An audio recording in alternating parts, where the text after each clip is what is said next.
Hey everybody, welcome back to Slick Talk. Listen, today I had a completely different topic to talk about, but we had an insurrection last week, or this week rather. It was just Wednesday.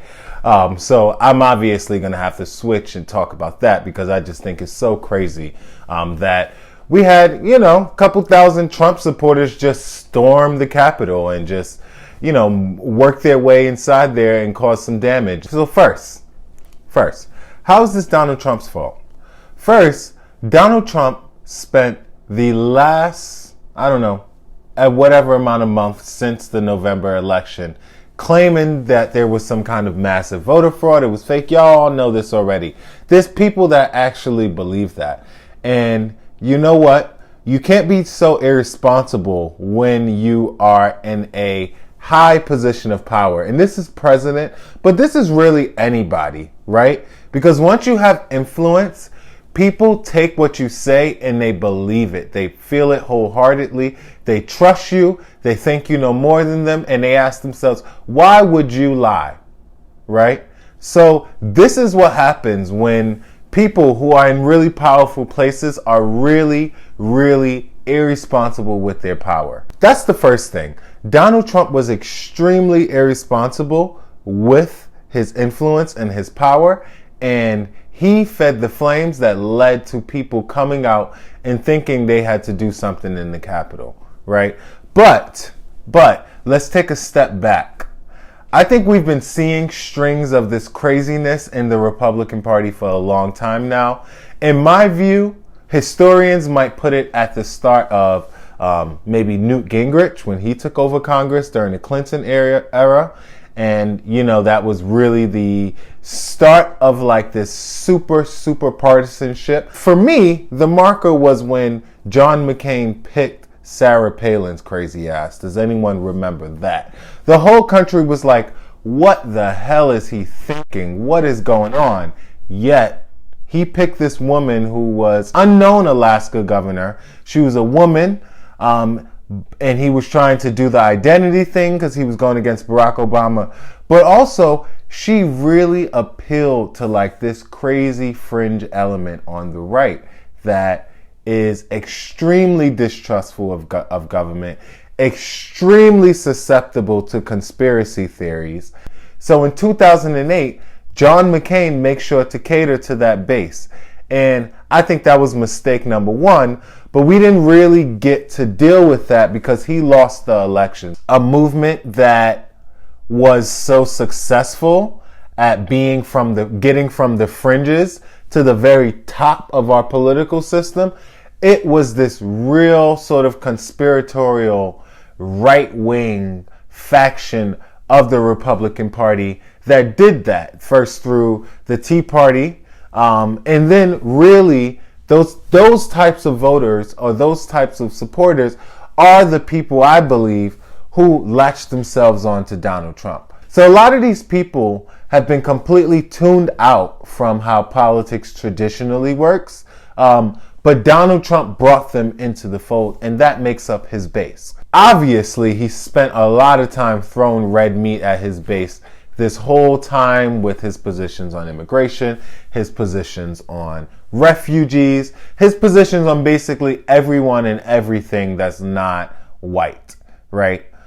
So Donald Trump spent 4 years just fomenting this, but when he lost the election, I think so many people saw him as so much of like this all-powerful, all-knowing, all-wise person. I'm describing these fucking fucktards that love Donald. Donald Trump is looking like this all-powerful thing to everyone who supports him for all 4 years. And then 2020 rolls around and we get a pandemic and then he loses. Right? And in their mind, this is some big socialist. I wish we could move towards more socialism.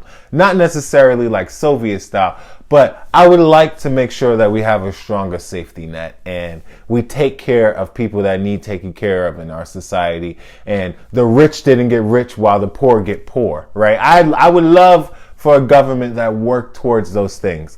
That's not what we have. That's not what we even have in Joe Biden. But anyway, They believe that these radical socialists have somehow cooked up a plan to bring a virus over from China and to steal the election from Donald Trump. That's it. That's where they are. That's where their heart is. That's where their mind is. And that's how they operate. You know, how we got here. That's my favorite thing to land on. How did we get here? I think that when you have a nation that had a civil war and we didn't properly deal with the rebels, we didn't properly deal with the perpetrators of war against the United States after that war was over. We never dealt with our traitors. We never dealt with them. We just let them exist. In fact, continue to get rich, and we let them erect a Jim Crow system and still be the dominant, powerful group in that part of the country and in our society, right? This is white people I'm talking about. But particularly white Southerners, white people from states in rebellion, or white people with that heritage, with that legacy, which is all of them. We didn't deal with traitors and rebels. We didn't deal with them. I don't know how you deal with that. Is it some kind of education? It definitely is not letting them just erect a Jim Crow system and subjugate the people that they just had as slaves. That's always going to be an undercurrent in your society. That's going to always be an undercurrent. And until we deal with rebels, until we deal with white supremacist violence in this society the way we need to, we'll always have this issue. So you know what? I'm bracing for January 20th. That's the inauguration of Joe Biden. I'm bracing for it. I am worried about the next 4 years because I don't think this is going away. I don't think this is going away. Donald Trump got banned on Twitter. He got canceled here. He got pulled off of Facebook. I don't think this is going away.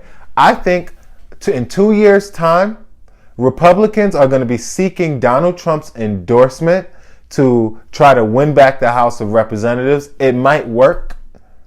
I think that in 4 years, Donald could be running, his son could be running, Mike Pence could be running. Somebody from that Trump orbit is going to be running. Josh Hawley, Ted Cruz, all of these people who were active participants in getting us to the point where there can be an insurrection, where there can be a breach of the U.S. Capitol, which hasn't happened since 1812 when the British invaded.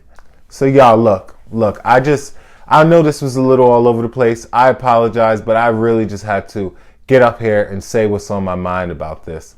And I'll just make one final point. A lot of people are looking at this and they're like, ooh, look at these white people. Look at this. Look at them destroying their capital. Look at them destroying themselves. Look at the Republican Party destroying themselves. And they're almost treating it as if it's something that's happening over there, outside of there.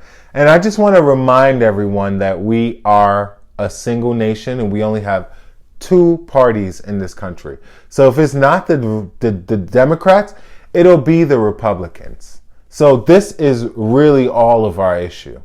This is not something that we could just pass off. The good news is, because I don't want to be all doom and gloom, we all know that half of the Republican Party never accepted Barack Obama as a legitimate president. And he did wonderful things over 8 years. He did a lot of shit too, but he was able to be effective over 8 years. So just because we have these elements out there, I don't think that Joe Biden and Kamala Harris are somehow going to be paralyzed to not be able to affect anything or do anything, make any kind of change in the direction that they want to see it. But it'll be tough. It'll be tough. We're in a tough place as a nation right now. And I don't feel good about it. I feel embarrassed. So I just encourage y'all all, whenever someone tries to say, but what about the rioting that happened over the summer? Listen to me.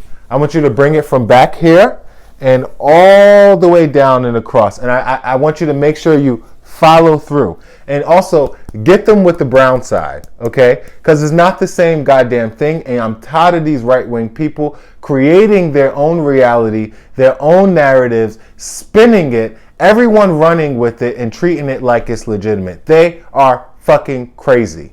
That's all, y'all. I'll catch up with y'all the next time.